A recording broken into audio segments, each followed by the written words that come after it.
শরীয়তপুর জেলা বিএনপির সভাপতি ও সাবেক সংসদ শফিকুর রহমান কিরণের সাথে লন্ডনে এক মতবিনিময় সভা করেছে শরীয়তপুর জেলা জাতীয়তাবাদী ফোরাম যুক্তরাজ্য।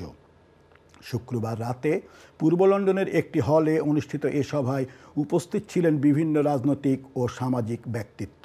ফোরামের সভাপতি শফিকুল ইসলাম তুহিনের সভাপতিত্বে এবং সাধারণ সম্পাদক ব্যারিস্টার শাহনেওয়াজ জুয়েলের পরিচালনায় সভায় প্রধান অতিথি হিসেবে বক্তব্য রাখেন বিএনপি চেয়ারপারসনের উপদেষ্টা ও যুক্তরাজ্য বিএনপির সভাপতি এম এ মালেক।